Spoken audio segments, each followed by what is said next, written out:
Hello students, welcome back to another video. अगर आप लोग बीए थर्ड ईयर के 6 सेमेस्टर में हैं और पॉलिटिकल साइंस पढ़ रहे हैं तो इसके न्यू बैच की क्लासेस हम स्टार्ट कर चुके हैं। और पेपर नंबर 2 जो आपका है पॉलिटिकल साइंस, जिसमें आपको इंटरनेशनल रिलेशंस एंड पॉलिटिक्स के बारे में पढ़ना है, उसका यूनिट नंबर 2 हम पढ़ रहे हैं। और आज का वीडियो यूनिट नंबर 2 का पार्ट 3 है, जिसमें हम पढ़ने वाले हैं शक्ति संतुलन के बारे में, यानी बैलेंस ऑफ पावर के बारे में। पार्ट 1 की वीडियो में हमने राष्ट्रीय शक्ति के बारे में पढ़ा था और यूनिट नंबर 2 की पार्ट 2 की वीडियो में हमने राष्ट्रीय हित यानी नेशनल इंटरेस्ट के बारे में पढ़ा था। और आज हम देखेंगे शक्ति संतुलन का पूरा सिद्धांत क्या है। तो देखिए, अंतरराष्ट्रीय राजनीति में शक्ति संतुलन का क्या मतलब है, इसके बारे में आज हम डिटेल में जानने वाले हैं। सबसे पहले हम जानेंगे शक्ति संतुलन का अर्थ यानी meaning of balance of power. देखिए, विभिन्न राज्यों की शक्ति दो पक्षों में समान रूप से बटी रहे। कोई भी एक पक्ष जो हो वो दूसरे पक्ष से अधिक शक्तिशाली नहीं होना चाहिए। जिस प्रकार तुला के दो पलड़े समान भार होने पर एकदम संतुलित बने रहते हैं, जैसे जो तराजू होता है उसके दो पलड़े जो होते हैं, अगर हम दोनों पर समान भार रख दें तो वो एकदम संतुलित एक बराबर रहेगा। तो उसी प्रकार की साम्यावस्था विभिन्न राज्यों में बनी रहनी चाहिए, वही शक्ति संतुलन होता है। इसको एक बार और अच्छे से समझने का प्रयास कीजिए। शक्ति संतुलन का अभिप्राय होता है कि विभिन्न राज्यों की जो शक्ति है दो पक्षों में लगभग समान रूप से बटी रहे। कोई भी एक पक्ष एक राज्य या अन्य राज्यों पर हावी न हो सके।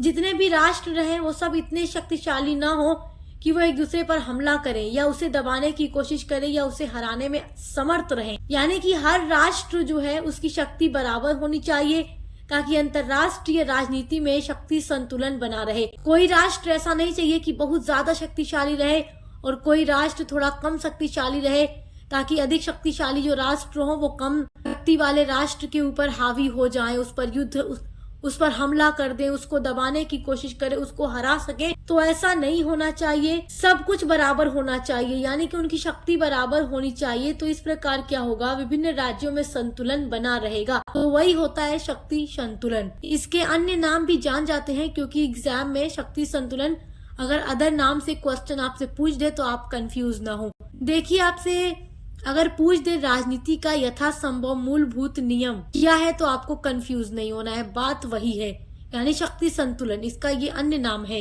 या अंतरराष्ट्रीय संबंधों के आधारभूत सिद्धांत, सामान्य सामाजिक सिद्धांत की अभिव्यक्ति, ये सब जो है शक्ति संतुलन के अन्य नाम है। तो किसी भी नाम से आपका क्वेश्चन पूछे आपको कंफ्यूज नहीं होना है, आपको शक्ति संतुलन के बारे में ही लिखना है। हाँ, बस एक बात ध्यान में रखिएगा कि क्वेश्चन चाहे किसी भी तरीके से पूछे, आप हेडिंग वही डालिएगा जो क्वेश्चन में पूछ रहा है। अगर आपसे इसके बारे में क्वेश्चन पूछे तो आप हेडिंग ऐसे ही डालकर लिखिएगा। अगर शक्ति संतुलन देकर क्वेश्चन पूछे तो आप हेडिंग शक्ति संतुलन ही रखिएगा। इससे क्या होता है, आंसर काफी अच्छा दिखता है और नंबर भी अधिक मिलते हैं। आइए अब हम कुछ विद्वानों के अनुसार परिभाषा देखते हैं कि उन्होंने शक्ति संतुलन के बारे में क्या कहा है।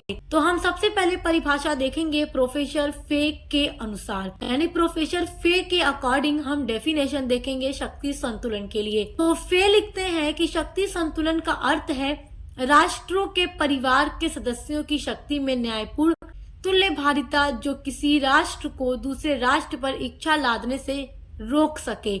यानी कि शक्ति संतुलन का क्या मतलब है कि जो भी राष्ट्र होगा उनका जो शक्ति होगी वो बराबर रहेगी। वो एक दूसरे पर क्या करेंगे, अपनी इच्छा लाद नहीं पाएंगे, अपनी इच्छा उन पर दबा नहीं पाएंगे। क्योंकि अगर कोई राष्ट्र बहुत अधिक शक्तिशाली होगा तो वो कमजोर राष्ट्रों पर अपनी इच्छा लादेगा, उन पर अपनी मर्जी चलाएगा, उस पर अपना प्रभुत्व स्थापित करना चाहेगा। और जब उनकी शक्ति बराबर होगी, उनकी शक्ति में संतुलन होगा, बैलेंस होगा, तो कोई भी राष्ट्र किसी राष्ट्र को दबाने का काम नहीं करेगा, उस पर हावी होने का काम नहीं करेगा। अगली डेफिनेशन है फेनेलॉन के अनुसार। तो आइए देखते हैं कि ये क्या लिखते हैं। ये लिखते हैं कि शक्ति संतुलन एक अत्यंत स्पष्ट सिद्धांत है कि अपने पड़ोसी राष्ट्र को कभी इतना शक्तिशाली न बनने दो कि वह भय का कारण बन जाए। यानी कि कोई भी राष्ट्र ये नहीं चाहेगा कि उसका जो पड़ोसी राष्ट्र है, उसके जो भी पड़ोसी देश है, वो इतने शक्तिशाली हो जाएं कि फिर उसी राष्ट्र के लिए वो खतरा बन जाएं। क्योंकि जब भी किसी राष्ट्र के पड़ोसी राष्ट्र बहुत अधिक शक्तिशाली हो जाते हैं तो उनके लिए खतरा बन जाता है। वो कभी भी उन पर हमला कर सकते हैं या उनके ऊपर अपना प्रभुत्व स्थापित करना चाहेंगे या उसको दबाना चाहेंगे, उस पर अपनी इच्छा लादना चाहेंगे। तो जब क्या होगा, शक्ति संतुलन होगा तो ये सारी चीजें नहीं हो पाएंगी, क्योंकि हर राष्ट्र की शक्ति बराबर होगी, उसमें संतुलन होगा, बैलेंस होगा। तो कोई किसी से डरेगा नहीं, किसी को किसी से डरने की जरूरत नहीं रहेगी और कोई किसी के ऊपर खतरा नहीं बनेगा। अगली डेफिनेशन है श्लिचर के अनुसार। तो आइए देखते हैं कि ये क्या लिखते हैं। ये लिखते हैं कि शक्ति संतुलन व्यक्तियों तथा समुदायों की सापेक्ष शक्ति की ओर संकेत करता है। यानी देखो, हर विद्वान ने अपने अपने शब्दों में कुछ डेफिनेशन लिखी है और उस डेफिनेशन को पढ़कर हमें साफ साफ यही पता चलता है कि अंतरराष्ट्रीय राजनीति में जितने भी राष्ट्र हों उनकी शक्ति बराबर होनी चाहिए। कोई भी पक्ष किसी पक्ष से अधिक शक्तिशाली नहीं होना चाहिए। सभी की शक्ति बराबर होनी चाहिए ताकि कोई किसी पर हावी न हो पाए। देखिए, अगली परिभाषा है कैसलरे के अनुसार। ये लिखते हैं कि राष्ट्र परिवार के सदस्यों के बीच ऐसी उचित साम्यावस्था बनाए रखना जिससे उनमें से कोई भी इतना ताकतवर न हो सके कि वह अपनी इच्छा दूसरों पर लाद सके। क्योंकि जो महाशक्तिशाली राष्ट्र होते हैं वो चाहेंगे कि कमजोर राष्ट्रों पर अपनी इच्छा लाद दें, उनसे अपने हिसाब से काम कराएं, उन पर अपना प्रभुत्व स्थापित कर लें या उनको हरा दें, उन पर हमला कर दें। तो इस तरीके की स्थिति पैदा नहीं होती जब शक्ति संतुलन बना रहता है। जब हर राष्ट्र की शक्ति बराबर होती है, उनमें संतुलन बना रहता है, तो कोई भी राष्ट्र किसी भी राष्ट्र पर हावी नहीं हो पाता। तो आई होप कि इन सभी परिभाषाओं को पढ़ने के बाद शक्ति संतुलन क्या है वो आप बहुत अच्छे से समझ गए होंगे। आइए अब देखते हैं शक्ति संतुलन की विशेषताएं, क्योंकि ये आपके एग्जाम के लिए बहुत ही इम्पोर्टेंट टॉपिक है और आपके एग्जाम में जब क्वेश्चन पूछेगा तो शक्ति संतुलन का अर्थ, परिभाषा, इसकी विशेषताएं या इसके उपाय भी पूछेगा। तो सारी चीजें हम डिटेल में पढ़ेंगे। तो देखिए, पामर और परकिंस महोदय के अनुसार शक्ति संतुलन की 7 विशेषताएं हैं। तो इन्होंने शक्ति संतुलन की 7 महत्वपूर्ण विशेषताएं बताई हैं जो आपके एग्जाम के लिए बहुत इम्पोर्टेंट है। तो आइए एक एक करके 7 विशेषताओं को समझते हैं। शक्ति संतुलन की पहली विशेषता है कि शक्ति संतुलन से आशय है संतुलन। शक्ति संतुलन का क्या मतलब है? संतुलन होना चाहिए। अंतरराष्ट्रीय राजनीति में सभी जो राष्ट्र हैं उनकी शक्ति बराबर होनी चाहिए। कोई भी पक्ष किसी पक्ष से ज्यादा ताकतवर नहीं होना चाहिए कि वो उस पर हावी हो जाए, क्योंकि जब भी कोई व्यक्ति अधिक शक्तिशाली होता है तो वो अपने से कमजोर व्यक्तियों पर हावी होना चाहता है। तो इस तरीके की स्थिति पैदा न हो, इसलिए अंतरराष्ट्रीय राजनीति में शक्ति संतुलन की भी बात कही गई है। परंतु देखिए, जो शक्ति है इतना अस्थिर तत्व है। अस्थिर का मतलब ये फिक्स नहीं है, स्टेबल नहीं है, ये अस्थिर तत्व है। ये एक ऐसा एलिमेंट है जिसमें उतार चढ़ाव लगा रहता है, क्योंकि कभी किसी की शक्ति बढ़ भी सकती है, घट भी सकती है। कोई कभी अचानक से ताकतवर हो सकता है, कोई राष्ट्र कमजोर भी हो सकता है। तो शक्ति संतुलन की बात तो जरूर कही गई है, लेकिन शक्ति एक ऐसा एलिमेंट है जो स्टेबल नहीं है, अस्थिर है। शक्ति संबंध सदैव परिवर्तित होते हैं, यानी कि ये बदलते रहते हैं, इनमें परिवर्तन भी होता रहता है। अतः इसमें संतुलन के साथ साथ असंतुलन भी निहित होता है। मतलब शक्ति संतुलन तो होना चाहिए, लेकिन ये एक ऐसा एलिमेंट है, एक ऐसा तत्व है जिसमें लगातार परिवर्तन भी होते रहते हैं, बदलाव भी होता रहता है, शक्ति में उतार चढ़ाव भी लगा रहता है। इसलिए हम कह सकते हैं कि शक्ति में संतुलन के साथ साथ असंतुलन भी निहित होता है। शक्ति संतुलन की दूसरी विशेषता है, शक्ति जो है संतुलन स्थापित करने के लिए राज्यों को सदैव प्रयत्नशील रहना पड़ता है। यानी कि कोई भी राष्ट्र अगर चाहता है कि शक्ति संतुलन बना रहे तो उसके लिए वो लगातार कोशिश करता रहेगा, प्रयत्न करता रहेगा। अगर वो बैठ जाए हाथ पे हाथ रख के तो कैसे संतुलन बना रहेगा? क्योंकि मैंने अभी आप लोगों को बताया कि जो शक्ति है वो एक ऐसा तत्व है जिसमें उतार चढ़ाव लगा रहता है। तो अगर कोई भी राष्ट्र चाहता है कि अंतरराष्ट्रीय राजनीति में शक्ति संतुलन बना रहे तो उसके लिए लगातार प्रयत्नशील, यानी कि लगातार प्रयत्न करते रहना होगा, मेहनत करते रहना होगा ताकि संतुलन बना रहे। शक्ति संतुलन की तीसरी विशेषता है, देखिए, शक्ति संतुलन की नीति यथापूर्व स्थिति को बनाए रखने का समर्थन करती है। यानी कि सभी जो राष्ट्र हैं उनकी शक्ति क्या हो, बराबर रहे, उनमें एक संतुलन बना रहे, कोई भी किसी के ऊपर हावी न हो पाए, कोई भी राष्ट्र किसी अन्य राष्ट्र को दबा न पाए, कोई किसी पर हमला न कर पाए, हर राष्ट्र बराबर शक्ति में होना चाहिए। तो जो शक्ति संतुलन की नीति है वो क्या कहती है यथापूर्व की स्थिति बनाए रखना चाहिए। नए परिवर्तनों को शक्ति संतुलन की नीति अस्वीकार करती है, यानी जो नए नए परिवर्तन होते हैं, जैसे मैंने अभी आप लोगों को बताया कि शक्ति एक ऐसा एलिमेंट है, ऐसा तत्व है जिसमें बदलाव होता रहता है। अगर कोई राष्ट्र बहुत कमजोर है तो वह अचानक से शक्तिशाली भी बन सकता है, और कोई राष्ट्र अगर शक्तिशाली है तो वो कमजोर भी हो सकता है। आप इसका एग्जाम्पल ले सकते हैं। सेकेंड वर्ल्ड वॉर के बाद आप देखेंगे कि जो यूरोपियन कंट्री थी वो काफी शक्तिशाली थी, लेकिन सेकेंड वर्ल्ड वॉर के बाद वो कमजोर हो जाते हैं और अमेरिका या सोवियत संघ सुपर पावर के रूप में उभरते हैं। तो देखिए, जो नए परिवर्तन है वो शक्ति संतुलन की नीति अस्वीकार करती है, यानी कि एक्सेप्ट नहीं करती कि परिवर्तन नहीं होना चाहिए। लेकिन वास्तव में शक्ति संतुलन की नीति तभी सफल हो सकती है जबकि जो अनिवार्य परिवर्तन होते हैं उन परिवर्तनों को स्वीकार किया जाए। यानी ऐसे परिवर्तन, शक्ति संतुलन में अगर कोई परिवर्तन ऐसा हो रहा है जिसको एक्सेप्ट करना जरूरी है तो उसको एक्सेप्ट करेंगे, तभी शक्ति संतुलन की नीति सफल हो सकती है। अब देखिए, शक्ति संतुलन की चौथी विशेषता है कि ये कहना अत्यंत कठिन है कि पूर्ण शक्ति संतुलन स्थापित हो गया है, क्योंकि शक्ति तत्व को मापना और स्थिर कर सकना असंभव है।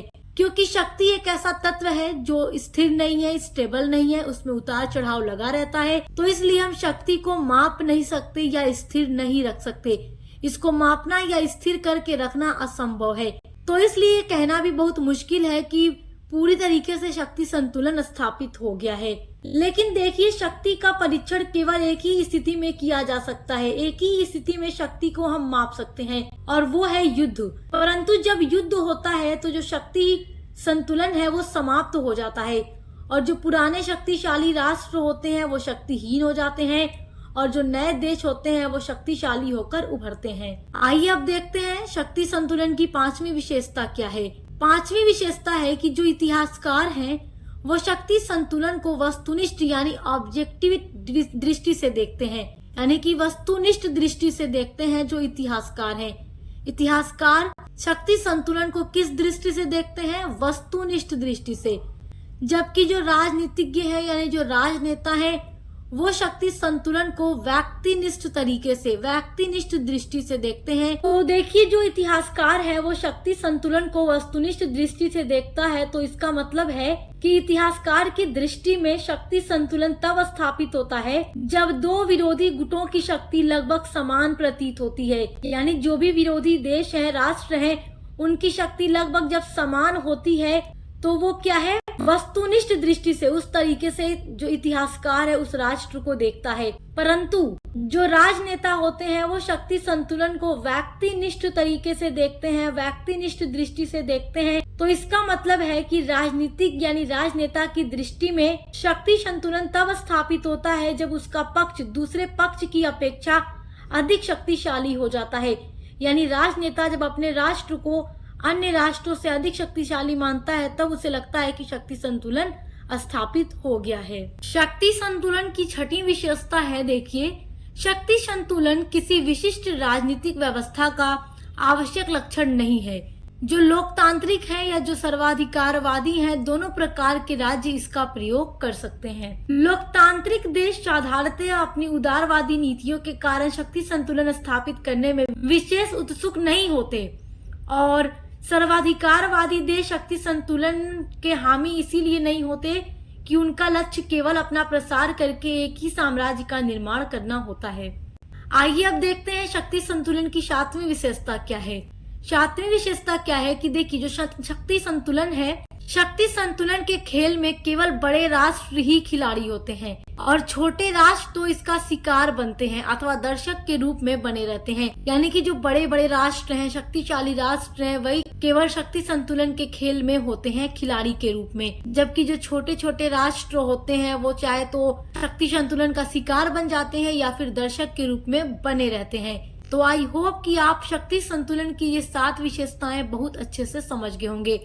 आपका अगला टॉपिक है शक्ति संतुलन स्थापित करने के उपाय। ये टॉपिक भी आपका बहुत इम्पोर्टेंट है एग्जाम के पॉइंट ऑफ व्यू से, और इसके बारे में हम यूनिट नंबर 2 की पार्ट 4 की वीडियो में पढ़ेंगे। तो आप पार्ट 4 की वीडियो देखना मत भूलिएगा ताकि आप अपने अगले इम्पोर्टेंट टॉपिक को जरूर पढ़ें। आज की वीडियो में बस इतना ही। अच्छे से पढ़ाई करते रहिए। Best of luck. अब मिलते हैं अगली वीडियो के साथ।